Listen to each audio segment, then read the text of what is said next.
গ্যারেজের মধ্যে দিয়ে হেঁটে আস্তে আস্তে গাড়ির দিকে যাচ্ছি। এই তো সামনেই আমার গাড়িটি রেডি করা, পিছনে ব্যাগ ট্যাগ সব কিছু বেঁধে নিয়েছি। আমি স্যাডেল ইউজ করি আমার রাইডিং কমফোর্টের ক্ষেত্রে। তো আজকে অনেক দিন পর সাজেক যাচ্ছি, এটা ওর জন্য যাওয়া, ওর এটা প্রথমবার সাজেক, ও খুব এক্সাইটেড। তো চলুন রাস্তায় যেতে যেতে আপনাদের সাথে কথা হবে।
আমাদের ক্ষুধা লাগার কারণে আমরা একটু দাঁড়াইছি একটা সামান্য হোটেলে, কারণ আমাদের আর ক্ষুধা সহ্য হইতেছিল না। এই যে খাচ্ছে একজন, কি খাচ্ছ?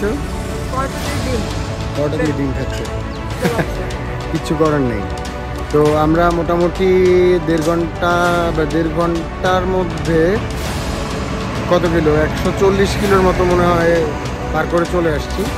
তো আজ ওয়েদারটা একটু গ্লুমি আছে, বাইকটা চালাইতেও ভালো লাগতেছে। তো দেখি কি হয়।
দীর্ঘ 4.5 ঘন্টা রাইডের পরে এখন পাতাছড়ায় আছি। আমার পিছনে পিলিয়নের কষ্ট হয়ে গেছে, সে নামবে এখন।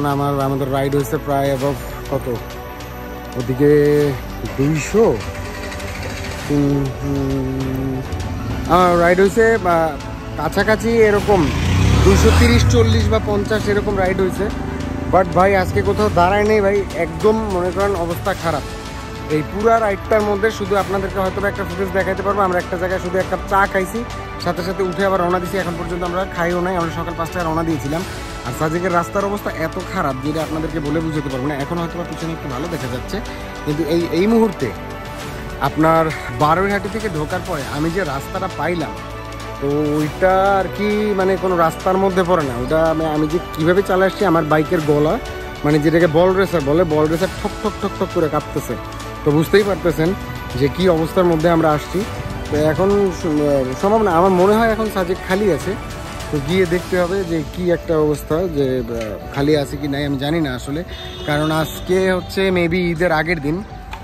আমরা আজকে রওনা দিয়ে দিয়েছি, কালকে মেবি ঈদ, তো ঈদকে উপলক্ষ করে আমরা দুজন চলে আসছি। এখন দেখি সেটা কি হয়।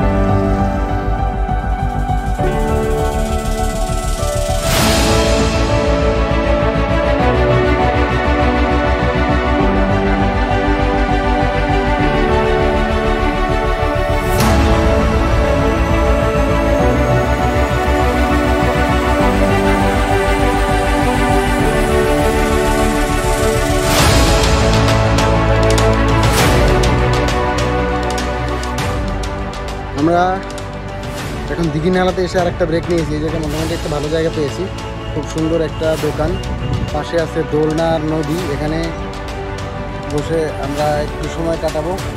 আমাদের বাইকটা পিছনে পড়ে আছে, দেখা যাবে পিছনে যে দেখা যাইতেছে। তো আমরা এখানে কিছুটা সময় কাটাবো, কারণ বিকাল 3টার স্কোয়াডে আমাদেরকে উঠতে হবে। আমাদের হাতে এখন অনেক সময়, সামনে 12 কিলোমিটারের মতো রাস্তা বাকি।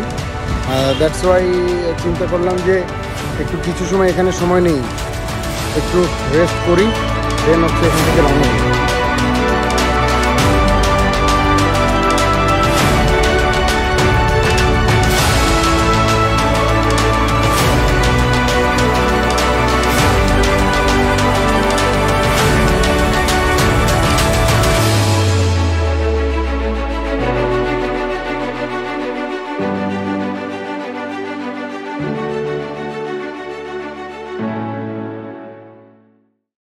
আমরা চলে আসলাম বাগাইহাট বিজিবি চেকপোস্টে।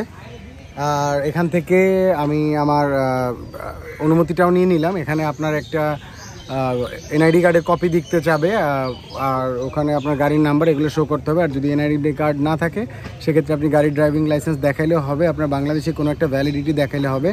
আর একটা জিনিস যেটা আপনাদের সাথে যদি কোনো ফরেনার থেকে থাকে সেটা আগে থেকে উল্লেখ করে দিতে হবে। ধরেন ফরেনার বলতে এরকম হতে পারে একদমই ফরেনার, আবার বাংলাদেশি পাসপোর্ট হোল্ডার, কিন্তু ইউএসএ, আমেরিকা, কানাডা কোনো জায়গার আবার তার সিটিজেনশিপ আছে, তাহলে সে কিন্তু ফরেনার হিসেবে গণ্য হবে। তো ওই জিনিসটা তাদের কাছে শেয়ার করে যেতে হবে, তাহলে তারা আলাদা রকম একটা ব্যবস্থা গ্রহণ করবে। তো এটা আমি জানাই দিলাম। তো এখানে আর দুইটা জিনিস মনে রাখতে হবে, সেটা হচ্ছে গিয়ে ভাই, যারা সিগারেট খান তাদের জন্য দুঃসংবাদ, তারা ঢাকা থেকে নিয়ে আসবেন, কারণ এখানে সিগারেটের দাম অনেক বেশি। আর যেটা হচ্ছে কথা, মোটামুটি আপনার দিঘিনালা ক্রস করার পরে যে রাস্তা, এই রাস্তায় আপনারা যারা ভাই বাইকার আছেন কোনোভাবেই স্পিডিং করবেন না। খুবই ভয়ানক কিছু জায়গা আছে, যেসব জায়গায় যদি আপনার কর্নারিং বা স্পিডিংয়ের সময় হালকা কোনো প্রবলেম হয়, একদম ভাই উড়ে যাবেন, সোজা বাংলা উড়ে যাবেন ভাই, বাঁচার কোনো ওয়ে নাই। হয়তো বা বেঁচে যাবেন কিন্তু উড়ে যাবেন। ঠিক আছে, যাক, আমরা এখন এখানে কিছু সময় কাটাবো এবং বিকাল 3টার স্কোয়াড আমরা পেয়েছি, কারণ 10টার আমরা তো ঢুকতে পারলাম না, কারণ আমরা সকাল 5টায় রওনা দিয়েছিলাম। তো আসলেই সকাল 5টায় রওনা দিয়ে এখানের স্কোয়াড 10টায় ধরাটা সম্ভব না 5 ঘন্টার মধ্যে, এটা খুবই অসম্ভব একটা কাজ। তাও মনে হয় অনেকে করেছে, কিন্তু আমি করার চেষ্টাও করিনি। কিন্তু আমি কোথাও দাঁড়াইনি, আমি আস্তে আস্তে চলে এসেছি ঈদের রাস্তায়, একটু জ্যাম একটু ফাঁকা, এভাবেই এই পর্যন্ত পৌঁছে গেছি। আর এখন পর্যন্ত ঈশ্বর খুব ভালো রাখছে, কোনো ঝামেলার সম্মুখীন হই নাই, তো ভালোই আছি। তো চলেন এই জায়গাটা কী কী আছে আমরা আপনাদেরকে একটু দেখাই। আপনারা ঠিক এই দিকটা থেকে আসবেন, আসার পরে আপনাদেরকে আসতে হবে এই ছোট ঘরটাতে, এখানে লেখাই আছে, হ্যাঁ, এখানে আসবেন, এখানে আপনাদের পরিচয় দিবেন এবং আপনাদের যে পারমিশনটা ওখান থেকে কালেক্ট করবেন, এবং ওখান থেকে কালেক্ট করার পর আপনারা এই যে এইভাবে ওয়েট করবেন। এখানে অনেক বসার জায়গা দেয়া আছে মোটামুটি, ওখানে খাবারের জায়গা আছে, এখানে খাবারের জায়গা আছে, মোটামুটি একটা শপিংয়ের জন্য একটা জায়গা আছে, যদি আপনাদের কিছু ভালো লাগে সেখান থেকে কিনে নিতে পারবেন। তো এই হচ্ছে এখানের বর্তমান অবস্থা। আর এখানেই আমাদেরকে 3টা পর্যন্ত সময় পাস করতে হবে। তো জানি না কি করব, তো চেষ্টা করব বসে শুয়ে কাটিয়ে দেওয়ার জন্য। সো গাইস, আপনারা তো জানেন আমার হয়তো বা একটি চ্যানেল, আমি কী হয়েছে জানি না, উড়ে গেছে হঠাৎ করে, ওই যে আমার জীবন থেকে সব কিছু শুধু উড়ে যায়। তো আপনারা আমার এই যে নতুন চ্যানেল লেটস গো উইথ রসি, আমার নতুন ইউটিউব চ্যানেল, এই ইউটিউব চ্যানেলে প্লিজ আমাকে সাবস্ক্রাইব করবেন, আমাকে সাপোর্ট করবেন এবং আমার পাশে থাকবেন। এর জন্য আগাম আপনাদেরকে আমি ধন্যবাদ জানিয়ে দিচ্ছি। তো আমরা রওনা দিচ্ছি সাজেকের উদ্দেশ্যে বাগেরহাট থেকে। তো এখানে একটা ওনারা দিক নির্দেশনামূলক কিছু কথাবার্তা বলতেছে যাত্রীদেরকে। তো ওটা শেষ হলেই আমরা হয়তোবা আগাবো সাজিকের দিকে।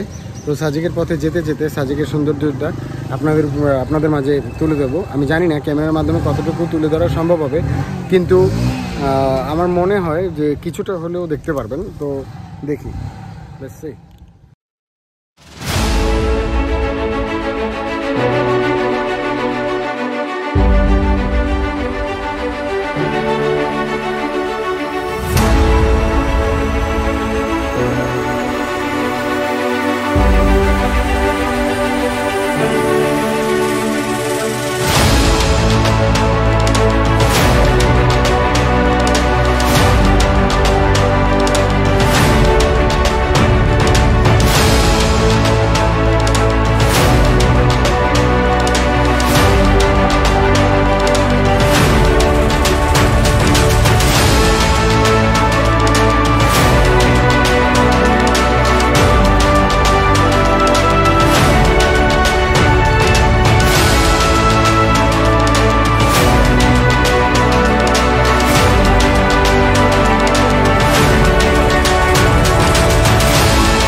চলে আসছি অবশেষে সাজেক ভ্যালিতে কিছুক্ষণ আগে বলতে যে মাত্র এসে বাইকটা স্ট্যান্ড করলাম এখানে। আর এখানে মনে হয় আর জায়গা পাবো না, তাই একদম আসার সাথে সাথে আমরা এই 0 পয়েন্টের সাথে দাঁড়িয়ে আমরা আমাদের কাঙ্ক্ষিত ছবিটি তুলে নিচ্ছি। তো আমরা দুইজন এখানে দাঁড়িয়ে একটা ছবি তুলব। তো এখানে ভালো লাগছে, মানে অনেক দিন, মানে 3 বছর পর আজকে সাজেক আসতে পেরে খুব ভালো লাগছে। তো অনেক দিন পর, মানে আসলে নিজের কাছে ভাবতেই ভালো লাগতেছে, এতদিন পর এতদিন পর আবারও সেই সাজেকে। ওয়াও! কিন্তু বৃষ্টির কোনো দেখা নেই, কোনো ইয়া নেই, জানি না কি হবে। তো দেখি আমাদের আজকের দিনটা কেমন কাটে। একটা দুঃখ আছে মনের মধ্যে যে আমরা বাগাইছড়ি থেকে 3টার সময় ছেড়ে 4:20-এ পৌঁছাইছি সাজেকে। এখন পর্যন্ত আমরা রুম পাইনি, এখন 5:30টার উপরে বেজে গেছে। তো একজনের সাথে কথা হলো মাত্র, মেঘালয় ইকো রিসোর্ট। তো ওই ছেলেটা আমাকে 2 দিনের জন্য দিছে, বাট আমাকে 3 দিনের জন্য দিতে পারতেছে না। দ্যাটস ওয়াই আমি এখন ওর কাছেই উঠে যাব, কারণ আর ঘুরতে ইচ্ছা করতেছে না। অনেক ঘুরে ঘুরে এখন অনেক ক্লান্ত হয়ে পড়ছি। এখন তাহলে ওইটাই নিয়ে নিব আর রুমে যাই। রুমে গিয়ে একটু ফ্রেশ ট্রেশ হয়ে আপনাকে রুমের যে অবস্থাটা বা রুমের যে ছবিটা বা রুম দেখাচ্ছি। অবশেষে একটা হোটেল পেলাম, সেটা এই সিঁড়ি থেকে আসতে হচ্ছে Meghalaya hotel, Meghalaya eco resort. এখান থেকে এসে সরাসরি এটা হচ্ছে আমাদের রুম। রুমটা খুবই সুন্দর। অনেক রাত হয়ে গেছে তাই বাইরের ভিউটা দেখাতে পারবো না। এটা বেড, এটা হচ্ছে বাথরুম। মোটামুটি ভালোই আছে, খারাপ না, চলে, কারণ এই আখালের দিনে যে পাওয়া গেছে এটি অনেক। এখানে একটা ড্রেসিং টেবিল পাবেন। আর এটা হচ্ছে ভিউ। এখানে একটা দোলনা আছে, দোলনাতে একটা মানুষ বসা আছে, এই যে দেখতে পাচ্ছেন। আর এখান থেকে সম্পূর্ণ আপনি মেঘের ভিউ পাচ্ছেন, সম্পূর্ণ অনেক সুন্দর। তো এখানে আজকে রাতটা কাটাই এবং একটু পরে আমাদের খেতে যেতে হবে রাতের খাবার। এখন আসলে রাত না, আমরা খেয়ে আসছি মাত্র। আজকেই সাজেক উঠলাম, অনেক টায়ার্ড, হয়তো একটু রেস্ট নিব। রেস্ট নিয়ে দেন হচ্ছে কালকে মানে আমরা রাতে খেতে যাব। এখন অনেকক্ষণ হয়ে গেল, প্রায় 9টার কাছাকাছি বাজে। তো আমরা মেবি এখন খেতে যাব। তো কথাটা হচ্ছে খেতে যাব কোথায় সেটা আসলে এখনও বুঝতেছি না, যে কোথায় খাইলে ভালো হবে বা খাবার, বা আমরা হয়তো বা চিম্বালে খাইতে যাইতে পারি বা মনোটনায়। মনোটনা না, ভুলভাল মনোটন, ঠিক আছে, মনোটন না কি আমি জানি না, আসলে দেখতে হবে গিয়ে। ওই দার্জিলিংয়ের মতো ব্যবস্থাটা হয়েছে, বুঝছেন, জিনিসটা ভালো হয় নাই। তো দেখি, আমরা চেষ্টা করব যে বাংলা খাবার দাবার খাওয়ার জন্য। বাংলা খাবার দাবার খেয়ে আমরা বাসায় চলে আসব। আর আপনারা তো জানেন কালকে বিকালবেলা আমার যেই প্রবলেমটা হয়েছে, যে আমি হোটেল বুক না করেই আবারও সাজেক চলে এসেছি। কিন্তু আপনাদেরকে এখানে আমি একটা সাজেশন দিতে পারি যে আপনারা হোটেল বুক না করেই সাজেক চলে আসবেন। বিকজ অফ আপনাদের কাছে ঢাকাতে যে টাকাটা চাওয়া হয়, যেমন আমার রুমটা যেটা আপনারা দেখেছেন, আমার রুমটা আমার 1600 টাকা করে পড়েছে। কিন্তু ঢাকা থেকে যদি আপনারা এটাকে বুক দিয়ে আসেন, মিনিমাম 3500 টাকা করে পড়বে। তা আপনারা তো দেখেছেন আমার রুমটা কেমন। তো আমার রুমটা একটা ব্যালকনির যে ভিউ, দোলনা, মোটামুটি এখানে আমি অনেক মানুষকেই দেখেছি 3500-4000 টাকা দিয়ে থাকছে। তো আপনারা চেষ্টা করবেন যে বুকে সাহস নিয়ে মোটামুটি সাজেকে এসে হোটেল খুঁজে থাকার জন্য। অনেকে বলে যে সাজেকে হোটেল পাওয়া যায় না, এই কথাটা মিথ্যা। সাজেকের হোটেল হচ্ছে গিয়া ব্লক করা থাকে। যারা হোটেলের ম্যানেজার বা যারা হোটেলের কাজ করে, ওরা বলে যে হোটেল নাই বা রুম নাই। এই কথাটা ওদের মুখে অহরহ শোনা যায়। আসলে সব রুম আছে। আজকে ঈদের আগের দিন চান রাত। তো আজকে শুনতেছি যে 18 তারিখের হোটেল নাই। কিন্তু আমি এখানে অনেকের সাথেই কথা বলে দেখলাম, তারা সবাই বলতেছে যে ভাইয়া রুম আছে, বাট আমরা রুমটাকে 18 তারিখের জন্য আটকায় রাখছি, যে আমরা 18 তারিখ এটাকে চড়া দামে দিব। দ্যাটস ওয়াই আমি থাকতে চাচ্ছি 16, 17, 18, মানে জুন মাসের 16, 17, 18 আমরা থাকার চেষ্টা করতেছি। বাট আমি হোটেল পাইছি হচ্ছে জুন মাসের 16, 17।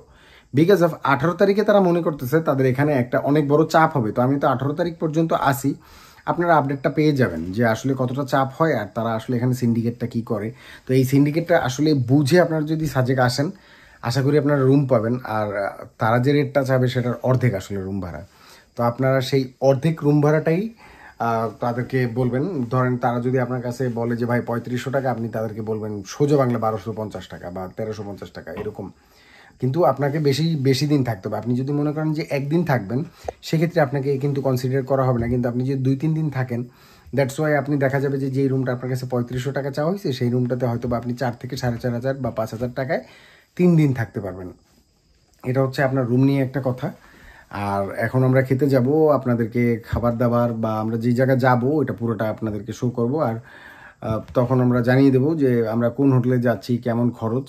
আর কালকে থেকে আমাদের পুরো খাবার দাবার সম্পূর্ণ, কালকে বলতে 17 তারিখ থেকে আমরা হোটেলেই অর্ডার দিয়ে দিয়েছি এখানে, যে আমরা কি কি খাবো আপনাদের সাথে আমি ওদের মেনু কার্ডটাও শেয়ার করে দিব। এখানে ভালো খাবার পাওয়া যাবে আশা করি।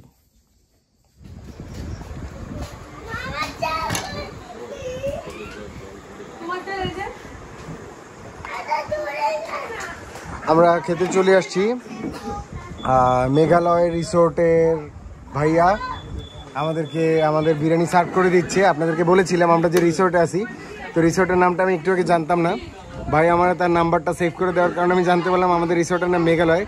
আর তাদের একটা রেস্টুরেন্ট আছে এখানের, হচ্ছে এই বাঁশের বিরিয়ানিটা খুব মজা, আই থিঙ্ক সো ভালো লাগবে খেয়ে, চেষ্টা করব দেখানোর জন্য।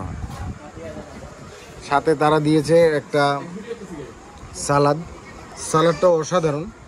আর সাথে বিরিয়ানিটা আমি জানি না লাইটের জন্য কি দেখতে পাচ্ছেন, but it's I think so awesome. খাওয়ার পরে রিভিউ দেব। এখন পরিবেশনের পালা।